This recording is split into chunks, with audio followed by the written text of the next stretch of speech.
Hey everyone, I'm Tassinix, and welcome to Plotting and Scheming. This is the wrap-up episode covering Season 60, 3 vs 3 Grand Arena Championship Week 3. I am joined by most of the regular team here. We've got Dagger, TJ, and Sasha Aisha. Gentlemen, it was a 3-0 week for me. And, I encourage you guys to watch my streams this week so that you can learn from me and aspire to the greatness that is having Erodiums for the first 2 rounds and then having a good player, a patron of mine, but nevertheless someone with about 2 million less GP than me for the 3rd round. So when you can get like me, you can reach the highest heights. Dagger, how about you? I went 3-0. My goodness, what a shock. Hey. I fought against Datacrons one round, I'll have you know. Wow, my goodness. That is, I'm glad you made it out, first of all, so grats. I remember what those were for a second. All right, TJ, how about you? How was your week? Oh, mine was shit. Thanks for asking, Tass, and way to rub it in without even knowing you rubbed it in. No, I went 1 and 2, man. Sorry to hear that. Yeah. Round 1, I did the oh shit moment, pushing the wrong button on a fleet battle that was dependent on the win, and watched my face drop, and then immediately was pissed off for that. And then round 2 was all the normal things you would expect, where I did 3 battles. Each one of them went horribly wrong. All of the things you don't want to happen. And I said, fuck this game and put it down. And then did win round 3, and that's where my favorites will be. So 1 and 2, closing out the season, not too great, but round 1 is what it is. And then round 2, I had a great week, so. Well, isn't that delightful? All right. How about you, Sasha? How was your week? It was good. It was a little light on content, to be honest. So I had one full match, like legit match with Aesop, which was a ton of fun. I had some execution flaws. I thought I was in a good spot, but I timed out on a couple of battles, and it cost me on banners. And both Aesop and I cleared one another. I think it's just part of the natural evolution through 3 weeks of that season where we had hammered out counters. And had sort of slogged our way through the messy mud of the current meta. Fun match, but I actually liked it more when neither of us would clear. And then I had a match with Rockstar, which would have been a very fun match. And I've got a really cool battle to go through there. I ended up just out of real life stuff, not being able to get time in to do my attacks. I did the bottom front wall on Friday. Thought I might have time Saturday, but I had a bunch of house guests, had a bunch of other stuff going on, so I never got another attack in. But Rockstar did clear me, played really well. I think I got 2 or 3 holds, but I bled on the front wall anyway, and it was just it was fun. I just didn't get a chance to get the full experience of it. So that was my week, but Rockstar did have one thing that was super cool that I'm excited to talk about this episode. Okay. Well, just point of housekeeping. Do we need to call it in my Aesop match? Because that's literally every week for you, every time. Sasha, there is not 1 week or 1 point that you don't have in my one match with Aesop. It's like in my Aesop match. It's just just a point of reference. Yeah, it's fair. I was thinking about it, I'm like, well, I only really face him, 3 times a month. And I realized that's because we don't have GAC once a month. But at some point, and I shouldn't do this on our recording here, but at some point, because Aesop's a great guy, and it's become a friend through all this stuff, and it would be cool, since he and I have these regular matches, at some point, if he and I did a live stream, and I haven't talked to him about it, but I think that would be a lot of fun, where just to go back and forth on that. So I'll have to hit him up about it. But they're always fun matches. I always learn something, including how important humility is. So that's always good for me. All right. Well, let's go ahead and dig right in then into the meta-analysis, gentlemen. First order of business, Ray teams. So, nothing new. No new ground for me. I used EP Marjade Starkiller. I did not do the remod to have my Starkiller starting off first, rather. It just went to script, though, like it did in week 2, the one round that it actually worked. So, Nothing really interesting for me there. I don't have a lot of new team exploration because this last round, I didn't have to get too creative. I set a little heavier than I usually would. I put Malgus on defense since I expected that my opponent really likes saving Enoch to take on Jabba. So I just threw Malgus and DR down as separate teams in the back. Thanks, TJ, for discussing that with me for that round. But yeah, I don't know. I'd say Ray is still the most interesting matchup on the board. Any interesting fights or anything on that topic from you guys? I do, if you don't mind, like, because I just hinted at it that there Please. was a really interesting matchup, and it's kind of a cool kind of thought exercise for folks out there. So it was my matchup with Rockstar, and to kind of put this like into perspective, like as those of you that got Balin crons, this bespoke crons, huge variation in what stats you get on them, right? Huge variation, Hmm. and sometimes you'll just get these outlandish amounts of health or defense or offense. And I thought Rockstar, I thought this was like a brilliant move. On his bottom front wall, he set the Ray, Ben, Ezra squad, and I noticed it looked like like I didn't expect that cron, and I double clicked down into it to see what it is. It was his Balin cron with 234% offense, Oh my and god. and what's so cool, I should have gotten screenshots of this, but you look at his Ray, and his Ray's stats, again, before any of the scaling of mastery or anything else like that has taken place, his Ray has over 30,000 offense just to start. And I'm like, okay, how about Ben? He looks innocent enough. What could he do to me? Ben had, I believe, 42,000 special offense. Jesus Christ. Right. And so I look at the board and I'm like, well, This is bad. this was a fun matchup. So there we go. But I do have everything at my disposal. And then I know Tass, I'd talk to you offline about this, but I'm curious, TJ Dagger, Mhm. what would you guys have if you, let's just say you had your entire collection to use to go against that? What would what counter would you take against it? I am a masochist, so I would just do some Starkiller variant and hope it works. No, and I'll say where I got burned, right? My round two. So what I've had the most success with, and I'm not going to say this would work for that because I don't even know how to respond to that. The thought of getting single shot because Ben took one turn and my character went away would make me very sad. But Oh, to be clear, I would honestly, take the bulk level 3. I mean, like no, you I wouldn't you don't. wouldn't you wouldn't die to the Ben, just push. I just like I said, for me, honestly, being able to control it, Queen was stunned. I had really good luck on what it was doing. So Queen was stunned. We'd be able to control the fight enough to where you should be able to control it, in my opinion. Because that bulk is just crazy good, right? You get to turn one, stop Ezra, so that basically helps that.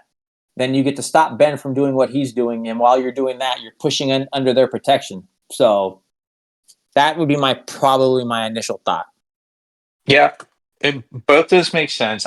So my typical go-to has been JML Plo, which again, credit to Aesop on that one. Like that was one that he'd used, and I liked it. I'd used it since. Um, but I had realized with my GML Plo at least that it would struggle, particularly like Cal and maybe even Plo a bit would struggle to Mhm. survive like a second alt, which would eventually we get to. And I'm like, there's no way they'll survive a first alt with 30,000 being the starting point of Ray's offense. So I ended up going with JMK Cat Plo Sure. just for the extra bulk. And it was a ton of fun to watch. I mean, in fact, I think I got it on a YouTube. I can send it to you, Tass, if you want to put it up to run at some point. Yeah, throw it Um, up. and yeah, it barely survived. I did get a clean one shot, as it turned out. I maybe even gotten a 57 because of regen, but it was incredibly close on the first ult. If I had anything that was going to gain any turn meter and would have scaled that Ray's offense, I don't think I would have survived. But yeah, so that was a ton of fun. And again, hands off to Rockstar on like a sort of outside the box use of one of those really skewed Balin crons because that was terrifying. Yeah, actually, that is a really inventive use, and it's such a rare cron, stat wise. So yeah, that does sound like a horror show. Okay, I wasn't kidding when I said I don't think I encountered anything else novel, but let me double check real quick.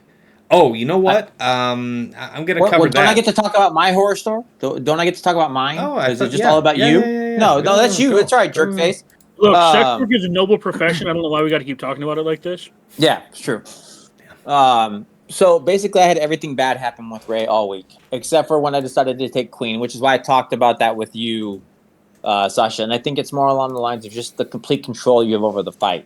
I did the setup on round 2 against our guildmate against Alpha, and of course, even with the setup with the Seer Starkiller Malikos, that his Ebb, so his Ezra was deflecting my Starkiller, so felt real good. That's set the dodge set us back because that was just chef kiss. Nothing crazy, nothing fancy.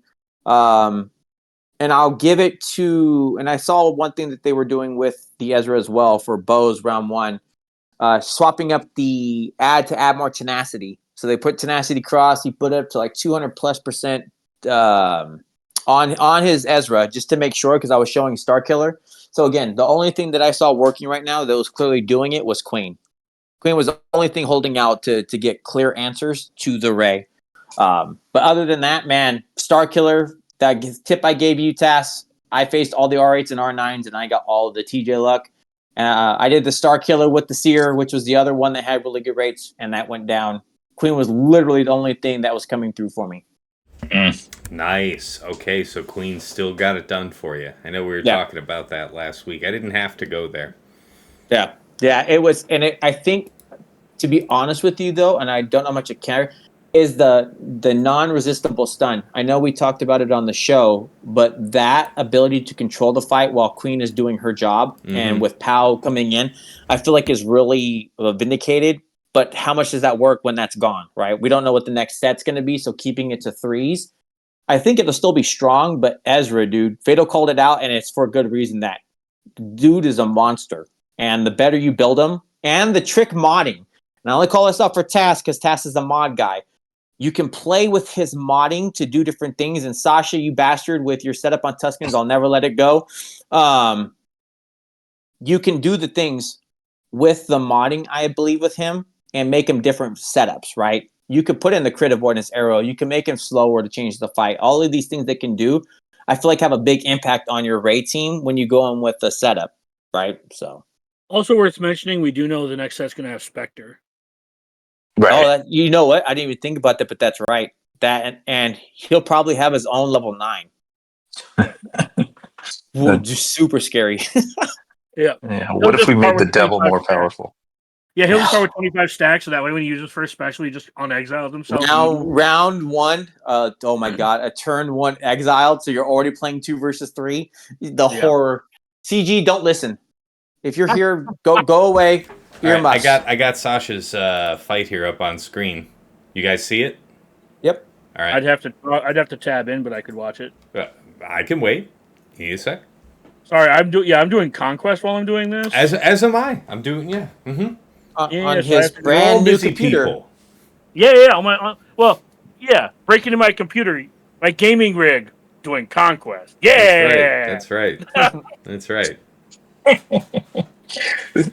You got a gaming rig spec to be able to handle a decade-old mobile phone game. Way to go. Yeah. I don't know. Have you seen that Ray? She's got some moves. No. Actually, because we might have time this episode. But quick aside, I know I've been doing modded Skyrim runs. It's been a lot of fun. Mm-hmm. Oh, that's cool. Yeah. All right. You can see now? Yeah. All right. Yep. Here we go. So that's his cron. It was 100 and... Man, calm down, damn it. Sorry, I don't like the way. Yeah, it's 234% offense. It's Okay. 233.99. Yeah, with also another 42% protection, so it's pretty serious. And Hellsteel, so it's the other nightmare. Right. So it's like all of the things you hate. Exactly. It's like it's only 40% health. Yeah, but it's 40% of 1.2 million damage. So, Yeah. Let's see how you played this. Yeah, no. I'm also gonna. I was pleased with how I played this. I'm also gonna say, Okay. Sasha, Mhm. you also controlled your fight with the stuns, which was very smart. Totally Do felt you the need think? to do that. I was gonna say, do you think this would have been as successful? And I'll just give you GK in there without Yeah. that stun to stop the BS that was happening to you. No. The L6 is the stun, first off.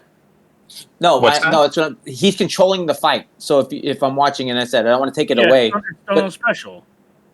Yeah, I'm abusing the stun on special. Now, unfortunately, that GMK alt, they don't count as a special for stun purposes. Um, oh Wow. my yeah, take a god, look at that. That's the oh first alt with my no ramping. god. Jeez. And I have a And that's with that was a health zero modded cat for inspiration this. mastery gain, just zero. Yeah, with a health modded cat for that match. Like going into that week, I had a health modded cat. Wow. Wild. So she would have just been Gonzo right there, Totally. Just wow. just in any kind of normal modding. Did Oh, you this- not consider holding the jump for Ezra? You can't. You can't insta kill a Spectre with Ezra. Oh, okay. Yeah, that's one of his Yeah. many So things. I had considered, but I knew that it was not something that would work. So this was the only path I felt I had, and I That's the just only way. Yeah, if he went one time, man, I see why you're doing it. One go from him to lock somebody down, and then the call and everything else, the scary.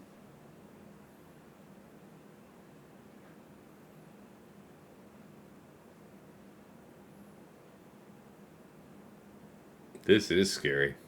Was that the first time? That was his first time actually getting to actually put something on someone, right? correct. He had not hit 50. So Yeah, I okay. looked at that, and he wasn't going to exile. Yeah, so we didn't get our turn to exile, which would then, yeah, okay. Yeah. Nice stuff, man. So I Good did not, fight. and like I said, that was actually a match where I didn't finish my attacks, but I'm like, moral victory. I got through that one battle, and I'm like, that'll do. That'll do, pick. That AoE spread of damage to watch your cat basically very sad was. It was such awesome. a great thought on Rockstar's part because it's like, I hadn't been thinking about that. That I don't have I think I've got like 45% or 50% offense on Balenkron, but if you have one that runs up like that, that's a brilliant use of it. Mm-hmm. Well, also, I've been trying things in Arena with Balin because I've been enjoying just like his kit and everything. Yeah, He doesn't really need his Datacron to beat things like Ray, that's cool to know. Yeah, at least in Arena. But that's like no Ben. Like they have the no revive Yeah, plus, it's so then very I guess different. no Ben only doesn't matter. Yeah, I think Stryker. I streamed his match last week. He tried Balin versus Ray because he'd listened to our show, and man, it did not pan out for him. I'm just gonna Look. I can't speak for threes. I do my testing for 5v5 threes, so I rely very heavily on y'all.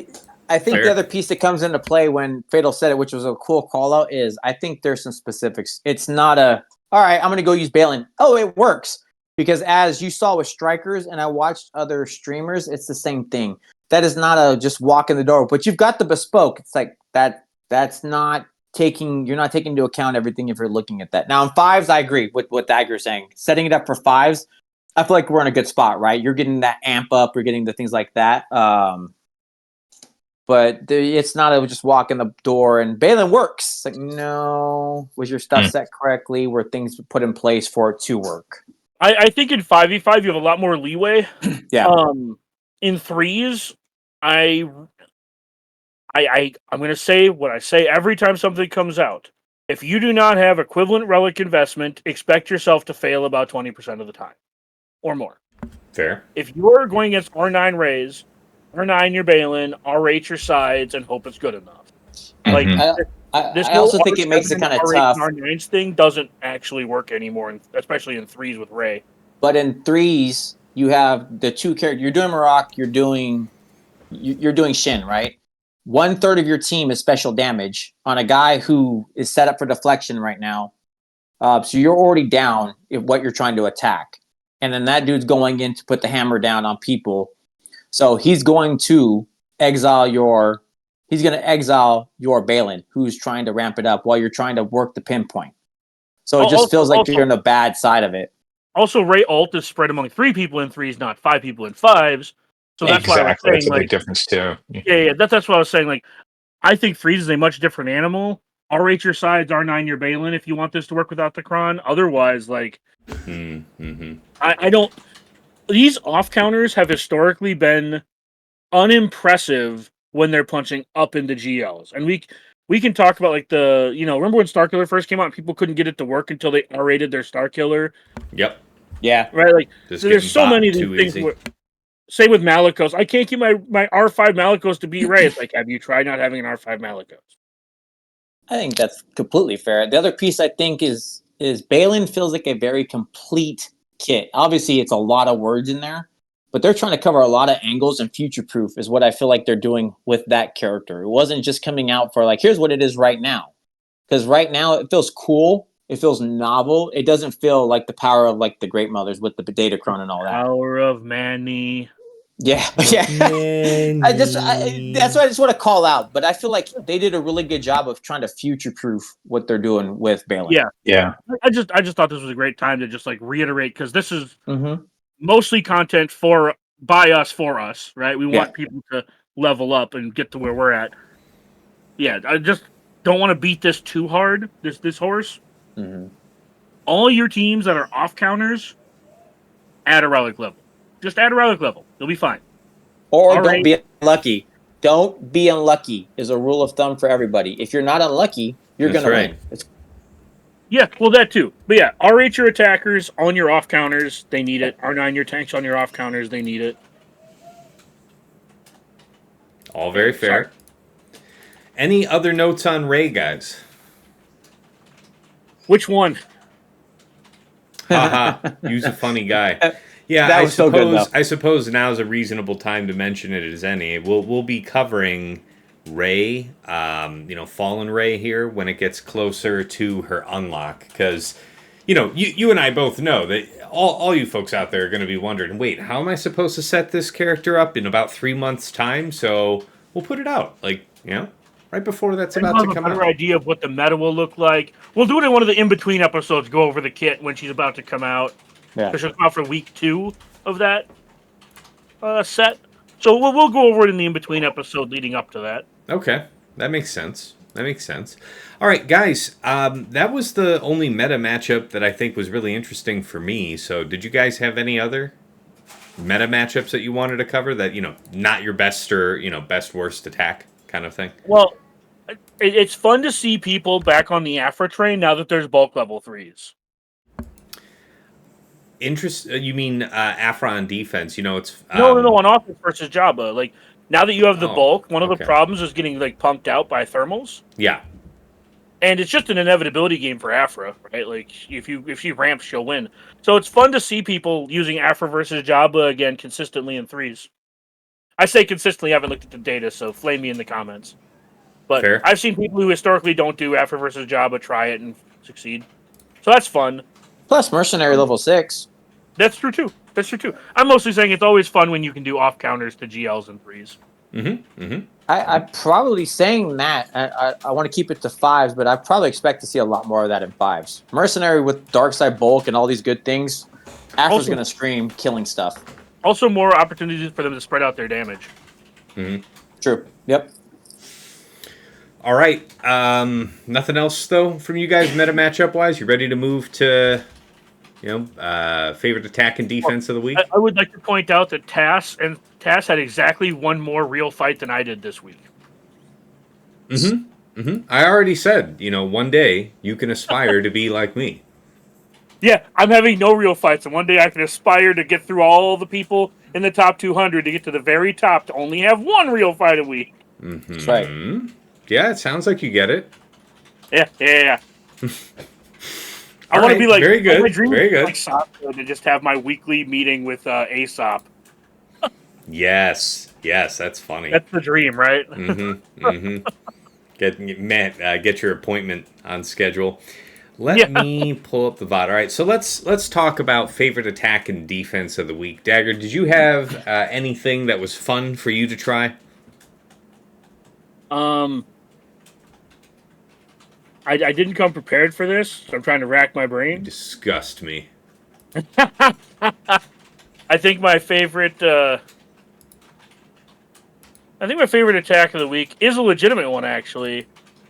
Getting to use Afra versus a Jabba with a Datacron was a lot of fun. He said with a Datacron because that Hey, actually hey, matters for him. I know. I'm just pointing out that I got to have like a real. Also, your JML is just getting his like absolute. Oh yeah, cherry he's pick. just getting rocked, but that's neither here nor there. That's the whole point of this fight was: do you think we can maybe get to Jedi Cal's first turn? I don't know. We'll have to find out. Yes, you will. No, I actually like because the last time I was at the top, that was not a reliable fight. Mm-hmm. After versus Jabba, so it's nice to be able to do it. And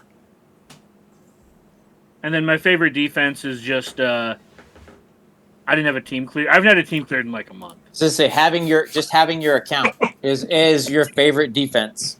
I was gonna try to write down something smart that my kids said to use, but like I didn't come prepared for that.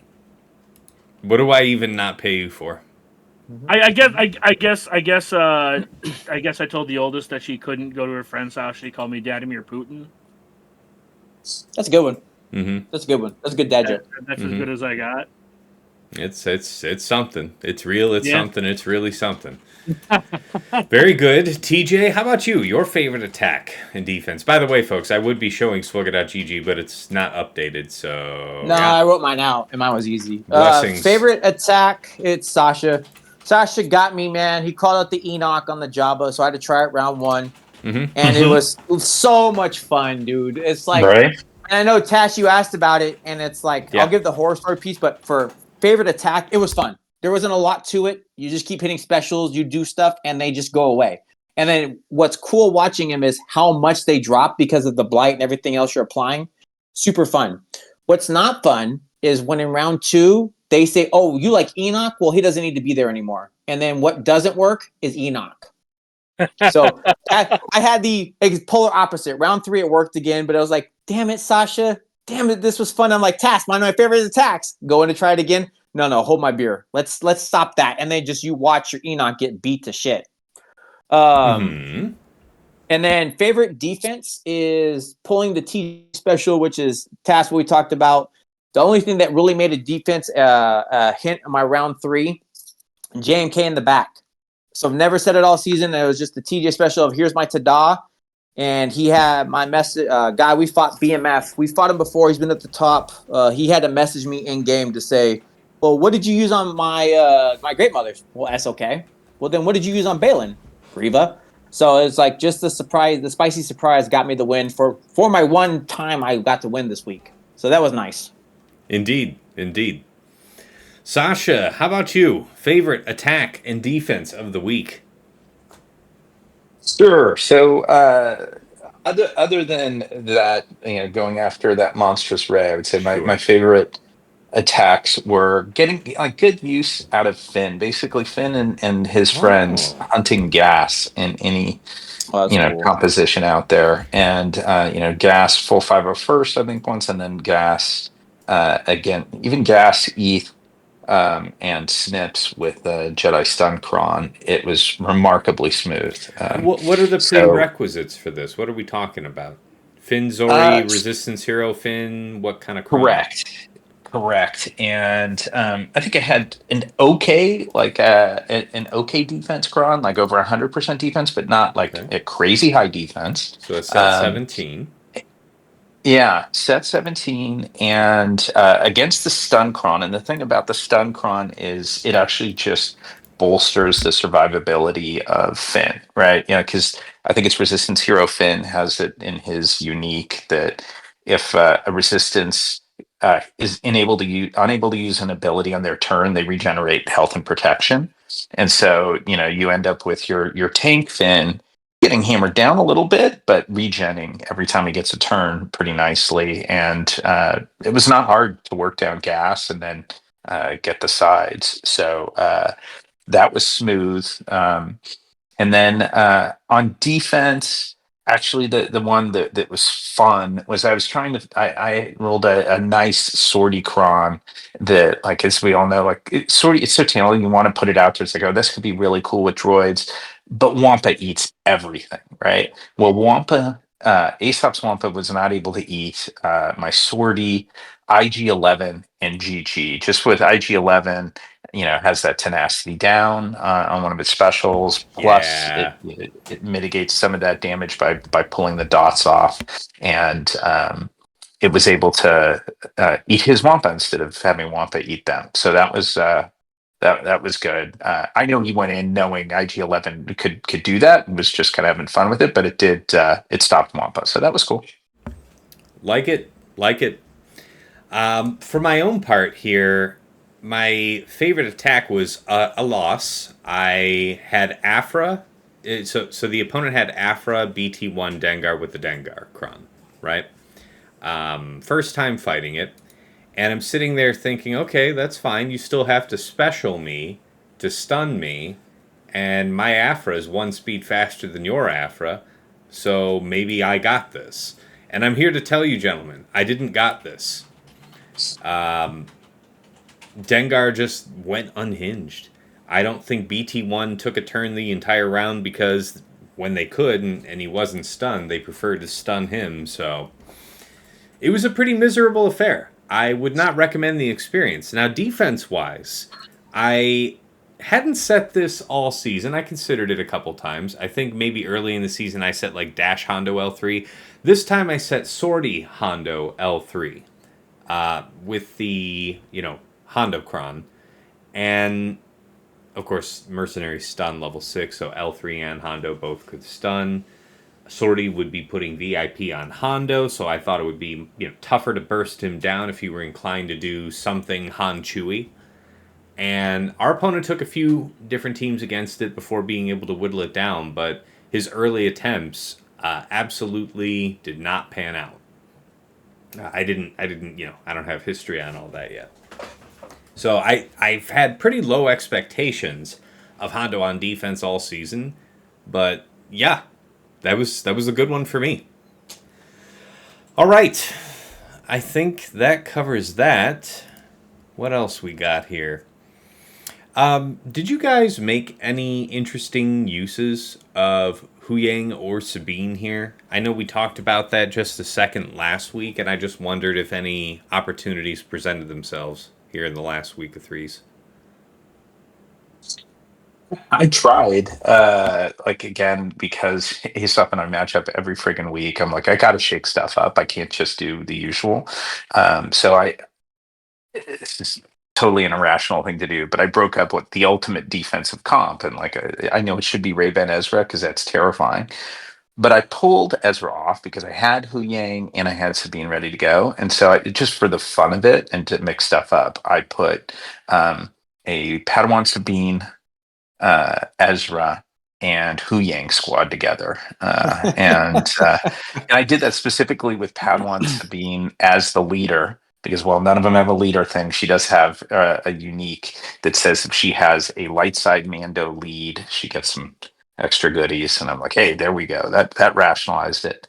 And it actually got a hold, but it was against Aesop threw, I think, Qui-Gon Jinn at it, and they blew up Hu Yang, but left the other two, and it got a hold. But he didn't make a high investment on it. I don't think it was worth doing. But I'm like, what the hell? I'll throw it out there because there are some nice synergies buried in those uniques, but Yeah. they're really meant for GL Ahsoka. Mm-hmm. Mm-hmm. How is your Huyang set up? It's a good question. I think I had a decent amount of speed. I probably should have had more offense on it. Let me take a quick look and see. But Is it what you have in game right now?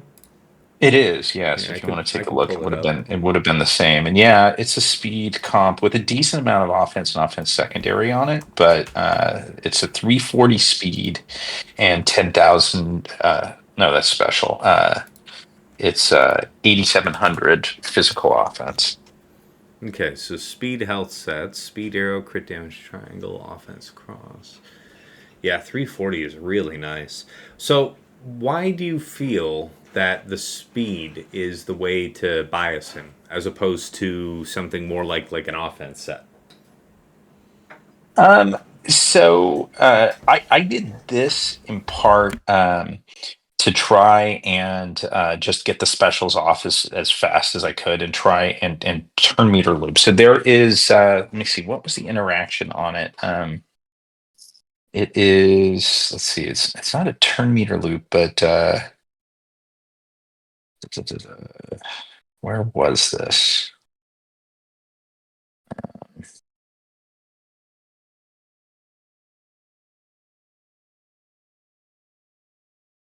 It was yeah, the mass assist and damage immunity, just basically trying to get that off as fast as possible, the stay together ability. And nothing more than that. I mean, it was certainly, it's clocked well behind my Ezra, but it was just to try and get it ahead of whatever random counters are out there for it. Sure, yeah, that makes sense. All right. Yeah. Okay, so nobody else had any other interesting uses. I didn't either. My Hu Yang He's was R8. Relic 7 Yeah. with no mods for week 3. He's R8 as it stands, just because Ahsoka character. So That's right, yes. Yeah. That's right. Okay, let's see here. What's next? Yeah, all right. We're already at takeaways and final thoughts, guys. We've crushed it this week.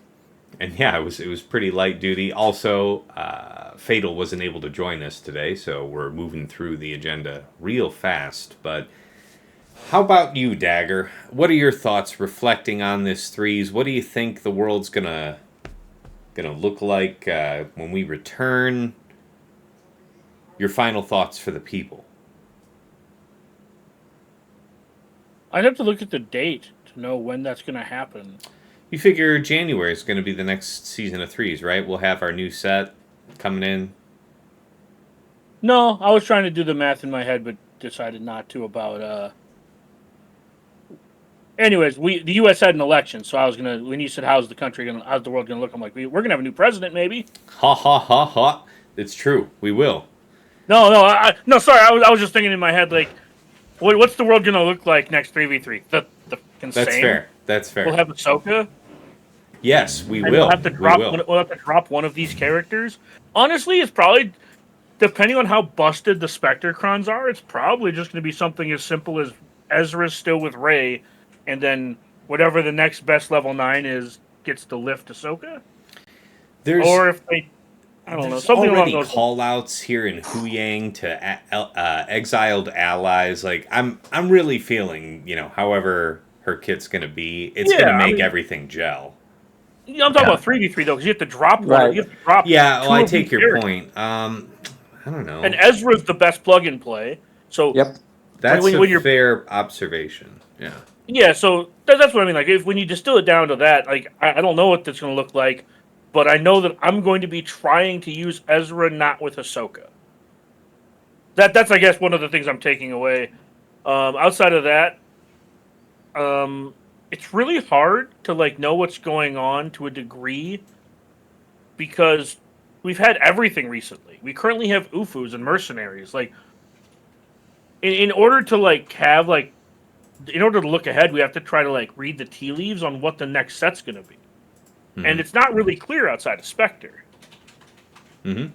So there's not really anything to prepare in advance. I guess from previously we've known like mercenaries is coming up, so top off some of the good mercenary characters you might be using with X or Y. Yeah, I don't. Is really Bad have Batch's anything. timing synced up with this? I wonder if clones maybe are getting love. Yeah, the Bad Batch. The next season is bad. The next era is Bad Batch, which we're going to be in. So, or not Bad Well, to Batch. be fair, Mercenary. Bad Batch. Right. Yeah. So we might get some clone love. We'll see if we get specifically Bad Batch or just clone love. So that might be something to consider. Record to R8, R9 is solid, and I know we've talked before about Hunter to R8 and Record to R9 allows you to beat some versions of Rey in 5v5. So like I absolutely recommend, like, again, not everyone has the ability to do these things. Keep in mind that this podcast is by us for us kind of deal. Right, we're trying to talk to ourselves a year ago. So if that's something you're looking into, the Marauder is actually a really, really good ship still, and there are versions of the Galactic Republic that beat the Bounty Hunter Menace. So definitely worth looking into your Bad Batch, I guess. Then, yeah, that's just kind of my look ahead towards next threes. My takeaways from this threes is, man, GLs are a bloodbath if you can't get them down. And now we're adding more conquest units who are in of themselves mini GLs. Like, I watched somebody kill Ray and Ben and still lose to Ezra multiple times as a solo unit. Like, this is like Yes. this is kind of silly. We are getting GL level units on GL team. Ezra is probably better than half the GLs in the game, and this new Ray is going to be better than like 5 of the GLs that are already in the game. We are just living in an interesting world when it comes to power levels. That's my takeaway from threes. Very fair. And I'll pass the mic. All right, TJ, how about you? Your thoughts wrapping up the season, what you think we'll be looking at when we come back to threes, anything else you have for the people? I think it's just relevant to what Dagger said. How do we split Ahsoka? I think is going to be our big thing. That'll be, I already know, we'll be high in topic of how Ahsoka looks going into threes when we have our next in between. Not this one coming for fives, but going into threes, right? Talking to that. So as how do we keep Ezra off of the Ahsoka team? I think will be our big point of topic, and that's what I'm thinking about right now. We've already talked about trick modding and what you can do with them because he can be set so many different ways, and he literally goes everywhere. If it's a Jedi thing, we can put him there. So I think, how do we use Ezra separate of Ahsoka, and then how does it look when now we're at with that? How many GL? I don't even know how many GLs that makes it now. So where we're almost getting to the point where we can almost 9 load. 9 official. So you could tell me we could essentially be at this point and loading a full front wall of threes of nothing but GLs, and that's a scary thought. And how is that going to work out? So that's my big thing. And if it's that, we saw what it looked like when it came to Sabine in the Balin, looks super strong. And if Sabine is that strong in that event, but actually does carry over, I'm excited to see what Ahsoka and Sabine look like together. Is my other big one because she was doing so much damage, and it's in her kit that if you kill Ahsoka, she gets stronger. So I am pretty excited to see how that's going to work out too. Okay, so yeah, we're thinking something like Ahsoka, Huyang, Sabine. I'm thinking that, but we don't know. Of course, this is again we're talking at the time when we know we're speculating. We don't know what Syndulla is doing, right? We don't know what Syndulla is doing right now. We know she's going to do something for the team, and so. Especially from the rear side of it, whenever you look at the screen, you know, because that butt, though, is going to be a pretty big one. But I forgot about her. Yeah. And we'll be talking about her do next that model week. justice, is all I'm yeah, dude, for sure. It needs to come back. And I'm not even trying to be like super crass with it. I just they did such a great job with this Sabine. But this is why I say this, right? I think Huyang fits there, right? I think that's great. They also did a great job with the Spectre's team of saying, okay, you don't have her yet. It's okay. He'll go on. Sortie. They'll go there. But to me, Sabine feels like a lock. And then it's like, who becomes a third? And it could be Huyang feels very strong there. But so until we see Syndulla might be the third. So it's going to be cool, man. That's what I'm excited for when it comes to next threes. Fair. Very fair. All right, Sasha. How about you? Your wrap up on this season, what you predict when we come back, and your final thoughts for the people. Yeah. Well, first, I'll just pick up that same thread of Spectre or speculation, so to speak. And I don't know what the new Hera kit is going to be, but I was hoping she might have a leadership ability so that we have multiple Spectre teams, because we know we're getting a few other legacy characters that will get a Spectre tag, so we would have enough to have multiple 3v3, because I think that would be pretty cool. And then as I look forward with Galactic Legend Ahsoka coming, and I'm generally very much an optimist and super positive on the game, but I am concerned, like kind of TJ's points touched on this for me too, and that like the phrase that I never want to hear, but I'm fearful of like coming in January is they held 9 GLs, and that's just the not a ultimate fun one, tease. right? Like, I mean, I just I don't like that. I either, we've said so many times, either the board's got to change, something's got to change, because the viability of defenses, the appeal of kind of cheesing, and I know it's a legitimate way of playing, but it just concerns It me. That trivializes we're all the effort of your strategy if it ends totally. Yeah. up being like statistically probable to win that way. Like it's we can acknowledge and prepare to fight it without having to be appreciative of it. You're valid. This is a safe space here, Yeah, Sasha. exactly right. And so my thing is, I don't mind optimizing for joy over uh, competitive advantage, but I don't want to completely give away all competitive like reasonability when I'm trying to play for joy. And I just am afraid it's tilting. It's at risk of further tilt that way. So, what were we going to say, Dagger? Oh, I was just going to say, like, I've been trying to stay away from vulgarity the last few times on the last few weeks, but man, just thinking about saving or setting 9 GLs just makes me feel like I have some kind of STD, man. Like, for real, like it's like you said, like I didn't even think of that till you said it. And you're just like, my opponent held 9 GLs. Like, how the fuck do you set a defense? Yeah. How the fuck do you set a defense when they have 9 GLs plus all these other hyper efficient offense teams? You just have to hope that they lose banners on C and Slacker. Well, the idea Yeah. is that it would work especially well if you did set a bunch of GLs last season, because then you're setting up a bait wall, right? Where it's like, yeah, you don't see any GLs up front. You have every reason to expect not less than 3 in the back, because that's what I did at the end of last season. And good luck. Yeah, Yeah. or you have a scenario, and this is not what Rockstar did, and kudos to him for it.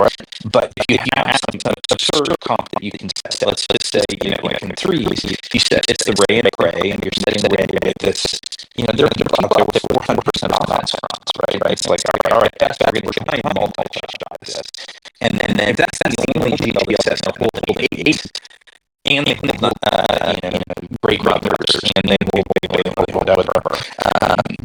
Suddenly, like that's probably the optimal competitive strategy, and that's not fun. And to be clear, what you literally just illustrated there is they won because of their datacron that they got off their bespoke stats. And that is not what Rockstar did. It was like just a cool balance board. Oh yeah, I wasn't. Yeah, he's talking Yeah, about the exactly. You're stats. right. You're Like totally right. the opportunity to saying, pull like, off what he did there I was was simply only adding- afforded by RNG. Yeah, I was simply saying that like it now becomes a lottery for the only way you can realistically like get a hold is did you get lucky with your bespoke datacron? Maybe not the only Yeah. way, but like one of the only ways to get a competitive advantage at the top end is just to luck into it, which feels dirty. Yep. Feels bad, man. All right. So that's what I'm a little wary of. But let's see how it shakes out. See what else is coming. You know what I didn't even think about What's to that? say that we didn't even talk about? Task would be a good one. We saw you get wrecked, and I'm saying like this because it's what we didn't talk about, and it's true. The Mother Kron is gone next threes. Yeah, that's true. Yeah. No more Mother Kron, but mothers and themselves, as we saw with Task, still hold weight. So I know we didn't talk about it, but I am interested, and we'll have to do it in the in between as we go into the next season, right? But mothers I and know what themselves you're without talking bespoke. about. You're talking about last week. But we're talking about looking into the future, and I didn't close out. But it's like but you're bespoke saying is like gone. to the point of set 17 expiring. No one would have expected that a 5-star Great Mothers would have been able to endure the assault of a Relic 9 Han with an armor penetration and crit damage Kron. But yes, it happened, and I do look forward to seeing what kind of ridiculousness she pulls off without that crown next time. Because they're still strong. Like I said, watching what that happened, and it's like you don't get to set nothing. So they are a whatever they called it, that special marquee character. So I know we didn't talk about it, but man, I am. And how does that work on offense? Because I still think that's going to take out a whole bunch of stuff too. It's just super strong. I respect it. Okay, that was all from you, Sasha? Yeah, that's it. All right, well, it's just as well. You already kind of kicked me off here, TJ. With set 17 expiring, we're looking at a future where we don't know what set 19 looks like yet. We do know that when set 17 expires, there are no current Datacron sets that will have defense on them. So the crit damage from set 18, the bulk from set 18, will feel stronger than usual.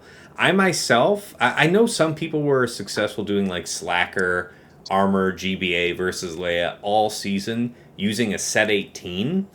I saw some iffy win rate, and I saw the most convincing wins were using a high defense set 17, even if they had to use a light side. And so that was my crutch all season long. I don't have that next time.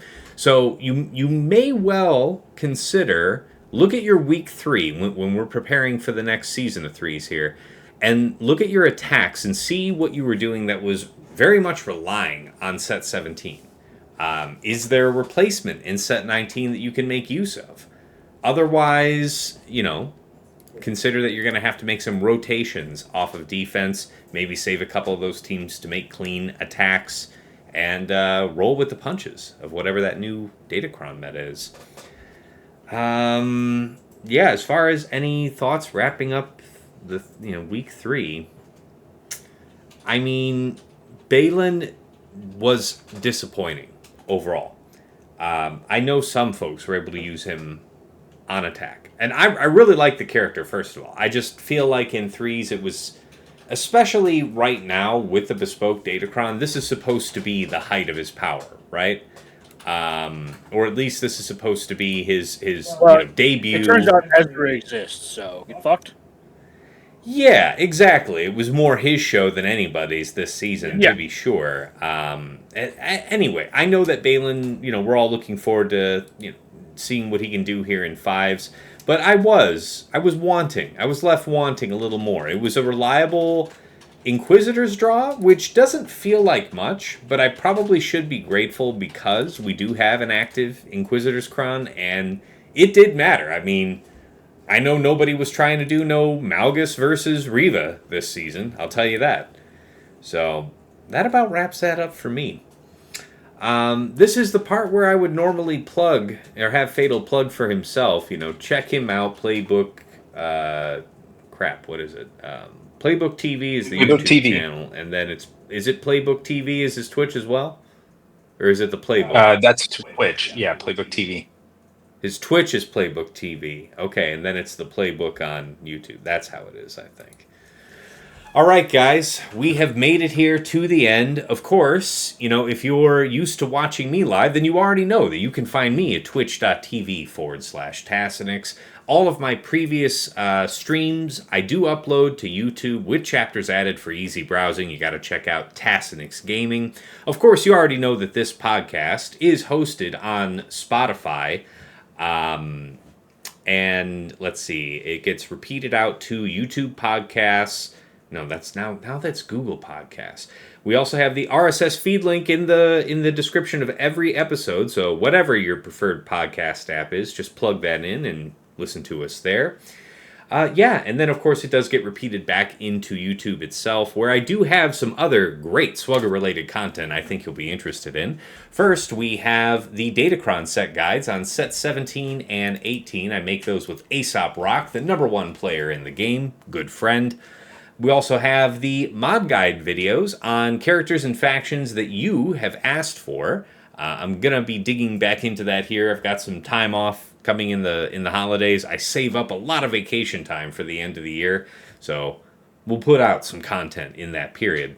But yes, that's also there. We've also got my recent GAC Omicron tier list video. Check that out.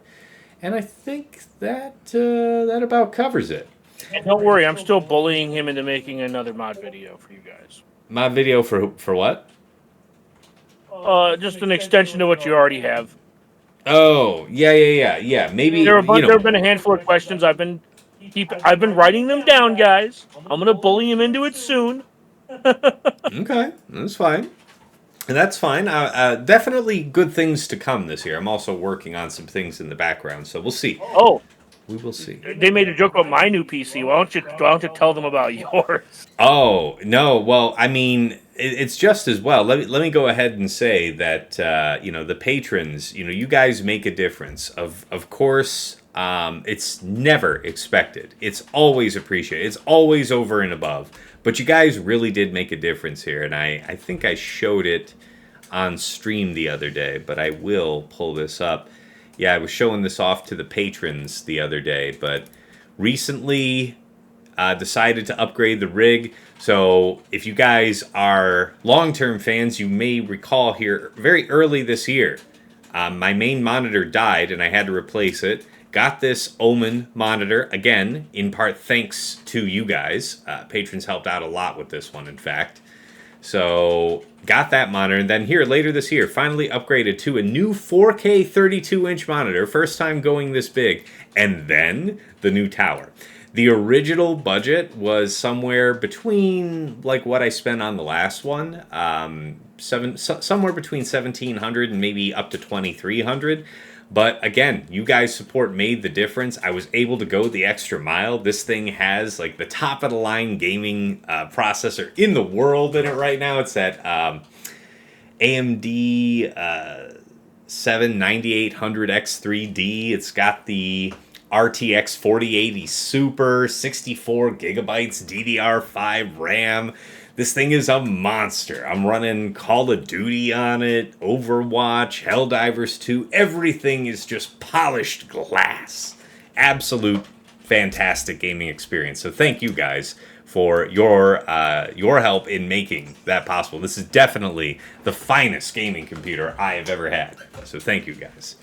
So yeah, that kind of naturally leads me into saying, before I plug for the Patreon, yeah, at your request, I did create a Cash App that is $sign Tassinix, that's right. And if you want to get something back, help raise your scouting game, and join my patron community, check out patreon.com. Well, that's the wrong page, isn't it? I really do have to get better at that. Check out patreon.com/Tassinix. For any upwardly mobile Grand Arena player, there is something there of interest to you. $5 a month gets you in at VIP access, where you get early access to the Plotting and Scheming podcast, the Datacron set guides, and of course a dedicated text and voice chat here on Discord. You have, top priority, and I'm usually lurking in the voice chat, so pop in and say hi. Thank you to Andrew, Arj, Deadpool Kyle 28, JJ's Productions Twitch, Jobin4527, Johnny B. Ottawa, Miasmal, Ray's Malbus, Sam Vimes, Squed, Stark Strategy Gamer, Sweens14, White Wolf, and Zoltre. Moving up to the $10 a month tier, VIP Access Plus. This is where you get a bundled patron membership to me and to OmegaBot. So if you watch my streams, at the start of each one, I pull up a report on my opponent that gives me a powerful, at-a-glance sense of what they're about, offensively and defensively. The benefit of that's a free power, of OmegaBot, but when you go patron, you also get to pull greater than the last 2 weeks of history. And you get a downloadable HTML report with links that integrate right into Swugga.gg or Insight, so you can get the details on the matchups you're interested in most. Thank you so much to Stryker, Esh Sotnikam, and Dobby for taking that offer. And at VIP Access Premium, this is $15 a month for the DoubleBot bundle, so patron access to me, to OmegaBot, and to Hot Utils, the #1 tool for mass mod management and loadout creation. A couple of clicks can move you between your Grand Arena, Raid, TB, TW mods, save a bunch of time, and also help with your Grand Arena and or TW scouting if you're about it. Fatal and TJ even like to use it to remod their rosters for Grand Arena, which is, a powerful feature. Thank you so much to Duckstab, Dark Hug, Ibenek, General Merlan, Sir Boss, Quig, Wilco, and Frick Frack Paddywhack. And of course, at the top of the heap in Jester's Club Elite, the one, the only Nomad's Reaper. This guy pops into stream from time to time and drops hundreds of subs, thousands of biddies, incredibly generous support over the years. Thank you, sir, so much. And of course, wrapping up, our special thanks to Yoda Force first. One of my earliest supporters bought me the mic that I'm speaking to you on right now, and even though he has long since quit the game, we wish him well from the other side. To Mrs. T, my wife, thank you for all of your efforts in the background, preventing our daughter from tearing our home apart, brick by brick, while her father is busy being distracted trying to be halfway decent at a phone game. And of course, to my co-hosts here on Plotting and Scheming, Dagger, TJ, Sasha Aisha, and Fatal. Gentlemen, it is a pleasure and a privilege to record with you each and every week. We all learn from each other. Our viewers learn from us. It's a fantastic interaction. And, I wouldn't change a thing. Thank you so much for being part of this successful recipe. Every single week. That's right. Long live Tassus PNS. Without him, where would we be? Not on Tassin's PNS, that's for sure. That's right. If you couldn't get to Tassus PNS, you should listen every week and make sure you all stand by idly for the PNS. Y'all need that prescription, Jesus. Where would you get that from? The also PNS? Our juvenile. Prescription Jesus. That's what's needed here. All right. Do you find that on the YouTube with the PNS, or where would you find this? You guys might have to flag it as make me flag it as 18 plus at this rate. Why is it not already flagged at 18 plus? It's flagged. First of all, it is flagged as not for children because we use some language here that it's not for children. It is not flagged as 18 plus, which implies additional content. Look, we have not said, and we have only made phallic references. We have not said any word that actually corresponds to a piece of the male anatomy. I would not let young children watch us. That's that's where my argument ends. Look, even that's where I end. I don't even bring that into the. I wasn't even trying to. Yeah, I was about to say, No. Dagger. It's not like you're telling me that when you're just when we're hanging out on Discord, you're walking around with me on speakerphone. Yeah. I do that more than you think I do. You have been there when certain people have said things. I'm like, yeah, but then shit. you got in trouble for that. Okay, so you do, but then there are consequences when you do. Yeah. The point being is that there can be good content that is decent and respectful and respectable, but nevertheless not for child's consumption. I was never trying to argue that children shouldn't that children should watch it. I was just saying that I don't know if there's an NC-17 version of video. Yeah, I don't know on YouTube maybe. But anyways, that about wraps this one up, guys. We'll see you next week in the preview. We've actually got a pretty big agenda because there are several character kits we haven't covered yet. This will be a good time to knock that out. And we'll settle in and share our thoughts about how we're getting ready for the next season of 5 vs. 5. Until then, it's been real. It's been awesome. It's been real awesome. Take care.